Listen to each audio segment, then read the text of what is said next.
buto kinakain mo. Di mo naman, sa daming laman dyan, bakit buto yung kinakain mo? Wow! Favorite ko yan, gravy!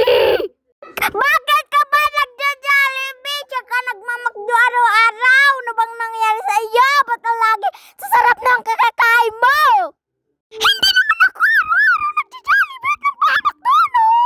Pero bakit, bakit ka kumakain ng Jollibee ngayon? Hindi mo ba alam yung balita? Third place ako sa poster making, kaya ako kumakain ng Jollibee ngayon. Ay, ganun ba? Di wow, congratulations! Bakit di mo pa rin ako binibigyan ng Jollibee? Ha? Bakit naman sigaw lang sigaw? Hindi kita bibigyan, mo lagi ka sumisigaw. Basta ko titigil habang di mo pa ako binibigyan ng pagkaan. Ang sarap ng subo ng chicken mo. Ang sarap, ang crunchy. May sundae ka pa na Jollibee. Ang sarap naman. Pahingi kasi ako, di mo ka binibigyan. Grabe ka sa akin, Marites Liit. Gutom na ako. Di ka man lang maawa sa akin. Di mo man lang ako bigyan. Bakit yung kasama hindi bumili ka? Sarap. Yummy. So crunchy. So juicy. I like this chicken. Tignan mo mukha mo, Marites Liit. Isaw-saw mo kaya yung chicken mo sa gravy. O yan, para mas masarap. Sige, hindi mo ako bigyan. Salamat. Tapos ka na ba kumain? Pagka maghugas ng kumay. Pagtapos ka na kumain, akin na yung plato mo. Kaya kakain ng tira mo. Patikok, ang sarap. Di ka man lang maawa sa akin. Wow na ako. Mukha ka na, tignan mo. Mukha ka ng puffer fish. Maawa naman ako sa'yo. Sige nga, ito na cook. Marunong ka pa pala magbigay, Marites Liit. Pero bakit ang unti lang ng cook na binigay mo sa akin? Pero ang laki-laki ng tiyan mo. Ang dami mo nang kinakain. Akin naman yung iba. Damot mo naman. Kahit binigyan mo ako. Ang laki ng subo na bibig mo. Pahingi naman kahit isa. Pahingi ring sundae. Padala mo ako dito sa bahay namin. Mag-order ka.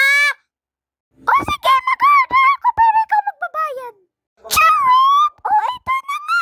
Sundae. Naawa naman ako sa'yo. Wala kang pagkain. Tagapanood ka lang. Talaga, uhaw na ako dito. Kakasalita, di mo man lang ako bigyan ng tubig tsaka pagkain.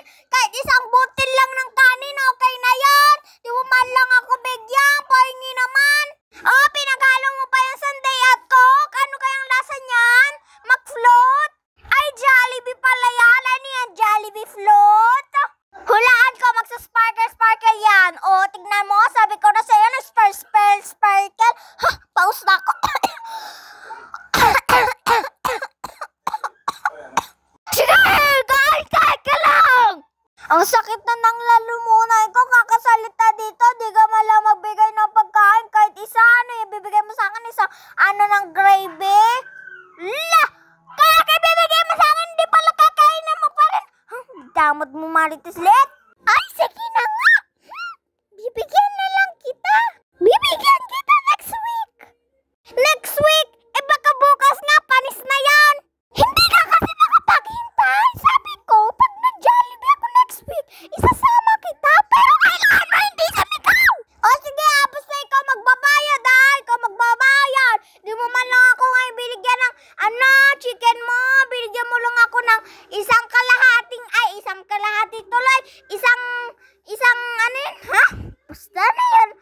Tignan mo, hindi na ako makaisip kasi di mo ka binibigyan ng pagkain. Hey, Bini! Sa susunod, pag nag-Jollibee ka, dapat may kasamang Bini, para bigyan mo kapoto ka ng Bini.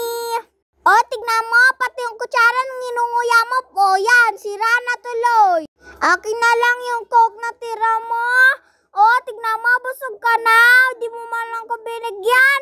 May tira ka pa ba? Sa akin na lang yan. Sige na nga. Bye-bye! Send me stars! Basta, promise mo, ililibre mo ako next week,